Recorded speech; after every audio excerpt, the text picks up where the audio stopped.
जब तुम आत्मज्ञान प्राप्त करोगे पार्थ, स्वयं को मुझसे जुड़ा ही पाओगे।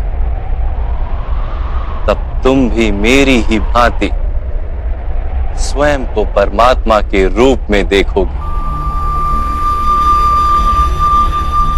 किंतु उस पद को प्राप्त करने हेतु मेरे प्रति संपूर्ण समर्पण अनिवार्य है। समर्पण क्या है मान? समर्पण मन की ऐसी स्थिति का नाम है जब मनुष्य अपने सारे संकल्पों का त्याग कर देता है, स्वयं से किसी प्रकार के निर्णय अथवा प्रण भी नहीं लेता। जिस प्रकार के कार्य उसे दिए जाते हैं उसी प्रकार के कार्य करता है। वास्तव में समर्पण का अर्थ होता है अपने आप, अपने मन को, बुद्धि को, ज्ञान को, इच्छा को, आशा को, अपनी भावनाओं को, अपना सब कुछ किसी को अर्पण कर देना।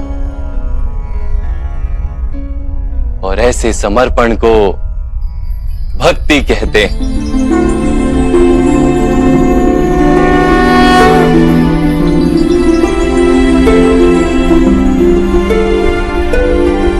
पत्नी का समर्पण पति की ओर,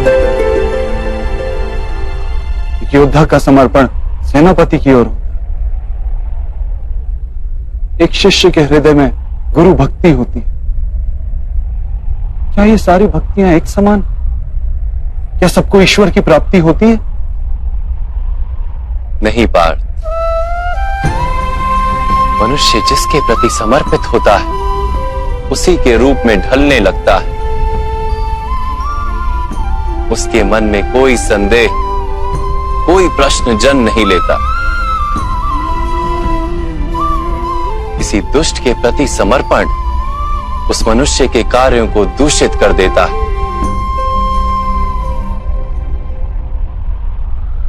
अंगराज कर्ण ने धर्म को जानते हुए भी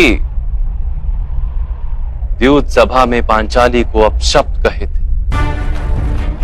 जब 5-5 पुरुषों के साथ संबंध रखती है, वैश्या होती ऐसी स्त्रियां, वैश्या होती ऐसी स्त्रियां। उसका कारण था अंगराज का भ्राता दुर्योधन के प्रति समर्पण।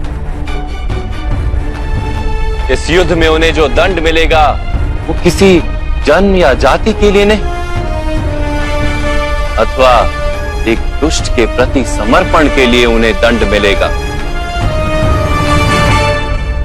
इसलिए हे धनंजय, समर्पण उत्तम के प्रति होना आवश्यक है। उसी से मनुष्य उत्तम बनता है। लोहे की माला से अपराधी बांधा जाता है, पीतल की माला से मंदिर के दीपक को बांधा जाता है, और सोने की माला को आभूषण बनाकर गले में धारण किया जाता है।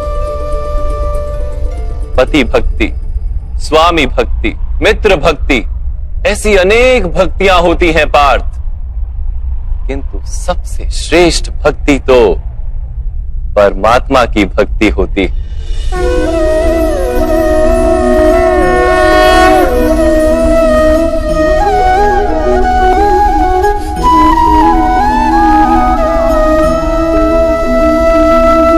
परमात्मा की भक्ति का सांख्य अथवा कर्म योग से क्या संबंध है? सांख्य योग के कारण मनुष्य स्वयं को आत्मा के रूप में जानता है। कर्म योग से वो जीवन के बंधनों से छूट जाता है, और भक्ति के कारण मनुष्य को परमात्मा के वास्तविक रूप का ज्ञान होता है। परमात्मा के ज्ञान से मनुष्य जन्म मरण के फेरों से छूटकर सच्चिदानंद स्वरूप को प्राप्त कर लेता है। परमात्मा में समाकर स्वयं परमात्मा हो जाता है। जैसे जल की छोटी सी बूंद जब सागर में मिलती है तो स्वयं सागर बन जाती है। अर्थात इस शरीर का कोई महत्व ही नहीं है माधव। अवश्य महत्व है पार्थ। शरीर के माध्यम से ही मनुष्य को परमात्मा का साक्षात्कार होता है। मृत्यु और नए जन्म के बीच के समय में आत्मा के ज्ञान में वृद्धि नहीं हो पाती। इस जन्म में प्राप्त अनुभव, ज्ञान, विचार और अभ्यास को लेकर आत्मा नया शरीर धारण करती है। आत्मा की प्रगति और अधोगति शरीर में रहकर ही संभव है।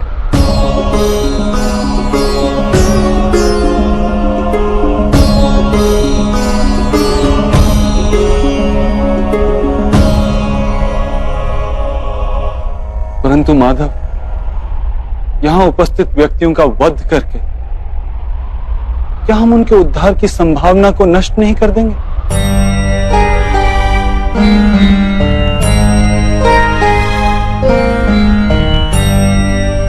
तुम्हारे शत्रु धर्म की मर्यादा को तोड़ चुके हैं पार्थ।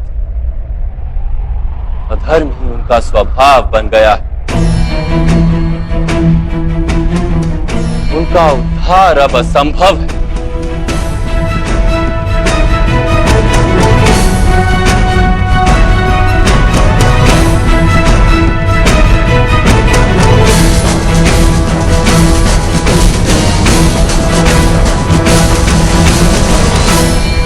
अपराधी को एक सीमा तक ही उद्धार का अवसर दिया जा सकता है। मैंने शिशुपाल के 99 अपराधों को क्षमा किया था, किंतु 100 अपराधों के पश्चात उसे दंड देना आवश्यक था। अपराधी को यदि अपराध करने दिया जाए तो उसका अधिक से अधिक पतन होता है।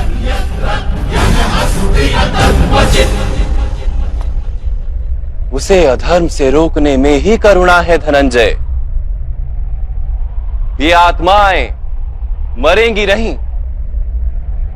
अधर्म से दूषित शरीर का त्याग करके नया शरीर धारण करेंगी और उस शरीर में उनकी प्रगति की संभावना अधिक होगी। इस विचार से यदि तुम युद्ध करोगे तो वो उचित है। मनुष्य का शरीर उसकी संपत्ति भी है और मर्यादा भी। धर्म के मार्ग पर प्रवास करने वाला मनुष्य अपने शरीर को शुद्ध करता है और उसके माध्यम से आत्मा का साक्षात्कार करता है। इसी को क्षेत्र क्षेत्रज्ञ संबंध कहा गया है। मैं इसका तात्पर्य नहीं जान पाया माधव। जब मनुष्य ये जान लेता है कि उसका शरीर एक भूमि का टुकड़ा है, अर्थात क्षेत्र है,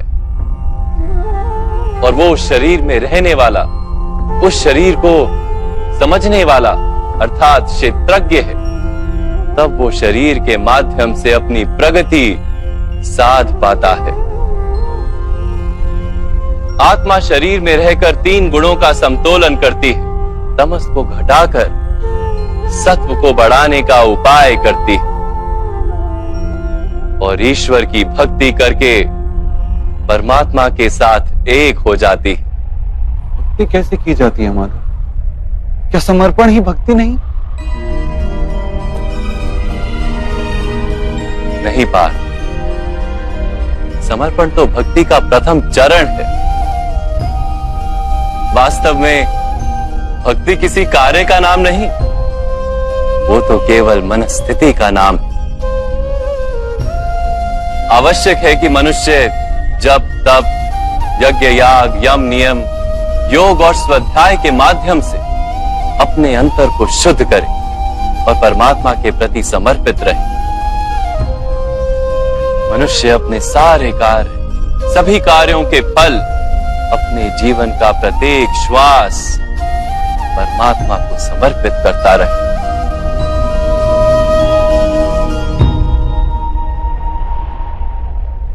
यदि भक्ति केवल मन की स्थिति, तो जब तब